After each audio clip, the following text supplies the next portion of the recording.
अस्सलाम वालेकुम स्टूडेंट्स, उम्मीद करता हूँ आप सब खैरियत से होंगे। स्टूडेंट, आज के हम लेक्चर में देखेंगे कि हमारे पास बायोलॉजी का जो रिलेशन है दूसरे साइंसेस के साथ, मतलब दूसरे सब्जेक्ट के साथ किस तरह से, मतलब रिलेशनशिप्स ऑफ बायोलॉजी हम देखने वाले हैं विद अदर सब्जेक्ट्स या अदर साइंस। किस तरह से बायोलॉजी दूसरे साइंस के साथ जुड़ा हुआ है। अब बायोलॉजी जो है एक मल्टी डायमेंशनल सब्जेक्ट है। मल्टी डायमेंशनल का मतलब क्या होता है कि अलग अलग डायमेंशन से ये लाइफ के बारे में स्टडी करता है, अलग अलग तरीके से लाइफ के बारे में स्टडी करता है। और हम ये भी कह सकते हैं कि ये लिंक करता है अदर साइंसेस के साथ, मतलब अदर ब्रांचेस के साथ भी लिंक करता है, जैसे फिजिक्स हो गया या केमिस्ट्री हो गया। तो इन सब्जेक्ट्स के साथ भी बायोलॉजी का जो है लिंक है। एग्जाम्पल के तौर पर अगर हम देखें तो हमारे पास मूवमेंट ऑफ एनिमल है, ये डिपेंड करता है लॉ ऑफ मोशन के ऊपर। लॉ ऑफ मोशन फिजिक्स के अंदर आप लोग स्टडी करते हो। और इसके साथ साथ जो है हमारे पास अदर साइंस के साथ भी इसका इंटरडिसिप्लिनरी है, मतलब दूसरे साइंसेस के साथ भी जो है ये लिंक्ड है। अब सबसे पहले हमारे पास मौजूद है बायोफिजिक्स। अब बायोफिजिक्स क्या है? एक ब्रांच है फिजिक्स की, ठीक है, जो कि हमारे पास यूज़ करता है laws and techniques of physics के, मतलब फिज़िक्स के अलग अलग लॉज एंड टेक्निक यूज़ करता है। क्यों यूज़ करता है? ताकि हम इसको अप्लाई कर सकें लाइफ के ऊपर, मतलब प्रोसेस ऑफ लाइफ है उसको हम जान पाएँ।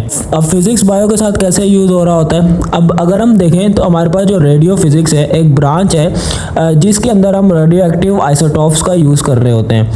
अब रेडियो एक्टिव आइसोटॉप्स से पहले आप अगर समझें आइसोटॉप्स क्या है। अब आइसोटॉप्स हम ऐसे एलिमेंट्स को बोलते हैं जिनकी आपको तीन अलग अलग सूरतें नज़र आती हैं। अब तीनों सूरतों के अंदर उनका जो एटॉमिक मास है वो डिफरेंट होगा। आपको मालूम है किसी भी एलिमेंट का एटॉमिक मास जो है वो डिपेंड करता है उसके number of proton and number of neutron के ऊपर। अब जितना number of neutron and proton होंगे उतना ही उसका एटॉमिक मास काउंट होगा।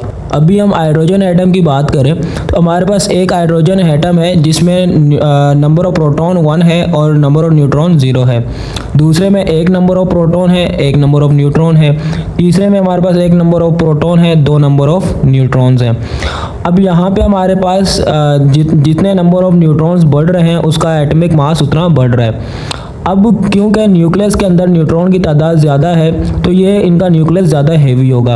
अब न्यूक्लियस ज़्यादा हेवी ना हो तो उसके लिए क्या होंगी, इसके अंदर से रेडिएशंस निकलेंगी, मतलब जब इनके न्यूक्लियस से रेडिएशंस निकलेगी तो यूज़ होंगी रेडियो एक्टिव आइसोटॉप्स में। ये अभी यूज़ होती हैं ट्रांसलोकेशन के लिए, मतलब आपके बॉडी के अंदर जितने भी मूवमेंट हो रही है मटेरियल्स ऑफ ऑर्गेनिजम्स के अंदर जितने भी मटेरियल मूव कर रहे हैं उनको हमने ट्रेस करना है, उनको हमने देखना है, तो इस रेडियो एक्टिव आइसोटॉप्स का हम यूज़ करेंगे। अब हमारे पास एक सैंपल है और उसको हमने देखना है, एनालाइज करना है, तो उसमें भी हम रेडियो आइसोटॉप्स का यूज़ करेंगे।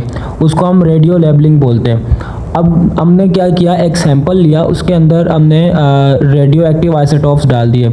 अब उसे अलग अलग कलर की जो है शुआएं निकलेंगी, ठीक है, रेडिएशंस निकलेंगी, जिससे हमें जो है अलग अलग सैंपल्स के बारे में पता लगेगा। अब एक और तरीका होता है हमारे पास कार्बन डेटिंग। अब कार्बन डेटिंग का यूज़ करके हम फॉसिल फ्यूल्स के एज को मालूम कर सकते हैं।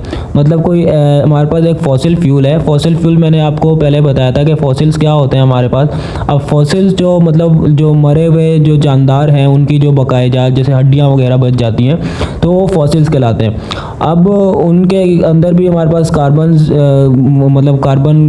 पाए जाते हैं। अब उन कार्बन की एज को देख के, मतलब कार्बन डेटिंग के ज़रिए हम ये पता लगा सकते हैं कि भाई ये जो फॉसिल है कितना पुराना है। अब बाकी तरीके हमारे पास जैसे साउंड वेव्स, जैसे अल्ट्रासाउंड के लिए हम यूज़ कर रहे हैं या लेज़र टेक्नोलॉजी हम यूज़ कर रहे हैं। दरअसल ये फिज़िक्स की हमारे पास टेक्नोलॉजीज़ हैं जो कि बायोलॉजी के साथ रिलेट कर रही हैं, जिसकी वजह से हम ये कह सकते हैं कि ये जो फिज़िक्स है बायो के साथ रिलेट कर रहा है। अब हमारे पास मौजूद है बायोमैथमेटिक्स, जिसे बायोमेट्रिक कहते हैं। बायोस्टैटिक्स भी आप कह सकते हो इसको। अब बायोस्टैटिक्स के अंदर हम क्या स्टडी करते हैं, एक ब्रांच है मैथमेटिक्स की जो कि स्टडी करता है कलेक्शन ऑफ लिविंग ऑर्गेनिजम्स के, मतलब जो डेटा कलेक्शन होता है, मतलब जितने भी रिसर्चेज वगैरह होती हैं लिविंग थिंग्स के ऊपर तो उनमें डेटा कलेक्ट होता है।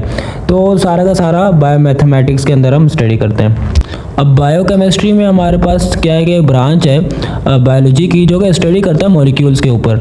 मतलब लिविंग ऑर्गेनिजम्स के अंदर जो मॉलिक्यूल्स मौजूद हैं, जो कि सेल बना रही हैं, फिर उसके ऑर्गन्स को बना रही हैं, वो तमाम किस हिसाब से जो है एक फंक्शन परफॉर्म कर रही है, या फिर किस हिसाब से वो बन रही है। मतलब माइक्रो मॉलिक्यूल से मैक्रो मॉलिक्यूल किस तरीके से बन रहे हैं और उनके क्या क्या फंक्शंस हैं। डिफरेंट मॉलिक्यूल्स के अलग अलग फंक्शन हैं जो कि हम केमिकली तौर पर स्टडी करते हैं बायोकेमिस्ट्री के अंदर। अब बायोजियोग्राफी हमारे पास लफ्ज़ से ज़ाहिर है, बायो मतलब लाइफ, जियोग्राफी मतलब अर्थ। अब अर्थ के मुख्तलिफ कोनों में हमारे पास अलग अलग जो है जानदार मौजूद हैं, तो उन सब की हम स्टडी करते हैं। अगर हम देखें तो ये distribution of different living organisms के ऊपर जो है फोकस करता है। मतलब हमारे जो रीजन है या वर्ल्ड है, उस वर्ल्ड के ना अलग अलग कोने में अलग अलग तरह के जानदार पाए जाते हैं, जिनकी जो है हम अलग तरीके से क्लासिफाई करके उनकी स्टडी करते हैं। अब हमारे पास अलग अलग जो जानदार हैं वो पार्टिकुलर रीजन्स के हिसाब से और इन्वायरमेंट के कंडीशन के हिसाब से रह रहे होते हैं। मतलब कुछ गर्म इलाके में रह रहे होते हैं तो ठंड में ज़िंदा नहीं रह पाते, कुछ ठंडे इलाके में रहते हैं जो कि गर्मी में नहीं ज़िंदा रह पाते। इस तरह मैं मिसाल आपको दे दूँ, फ़िश जो कि वाटर में रहती है, अगर वाटर से हम बाहर निकाल दें तो उसकी लाइफ नहीं बचती। तो इसी तरह हमारे पास हम अलग अलग जो जानदार हैं उनकी स्टडी करते हैं अलग अलग इलाके के साथ। अब बायो इकोनॉमिक्स जो है ये कारोबार से रिलेटेड है। मतलब जो लाइफ है, लाइफ के ऊपर हम लोग लाइफ का यूज़ करके किस हिसाब से जो है लिविंग ऑर्गेनिज्म का यूज़ करके उसको प्रोडक्शन के लिए यूज़ कर रहे हैं। अब जैसे हमारे पास मीट प्रोडक्शन है, बहुत सारे ऐसे जानदार हैं जिनका गोश्त जो है हम यूज़ करते हैं एज आ इकोनॉमिक तौर पर। मतलब गोश्त हम बेचते हैं, ठीक है, तो वो हमारे पास बायो इकोनॉमिक्स के अंदर आती है। इसी तरह हमारे पास जैसे कॉटन हो गया या वूल हो गई, जैसे हमारे पास जो आपके धागे वगैरह बनते हैं, कपड़े वगैरह। अब हम क्या करते हैं, कैलकुलेट करते हैं इनकी कॉस्ट वैल्यूज़, मतलब कितना खर्चा जानदार पे आ रहा है और फिर उससे कितना प्रॉफिट जो है हमें मिल रहा है, और सारे की सारी जो है हम बायो इकोनॉमिक्स के अंदर स्टडी कर रहे होते हैं। तो ये था आज का हमारा लेक्चर। उम्मीद करता हूँ आपको अच्छे से समझ में आ चुका होगा। नेक्स्ट लेक्चर के लिए सब्सक्राइब कर देना। फिलहाल अल्लाह हाफिज़, दुआओं में याद रखना।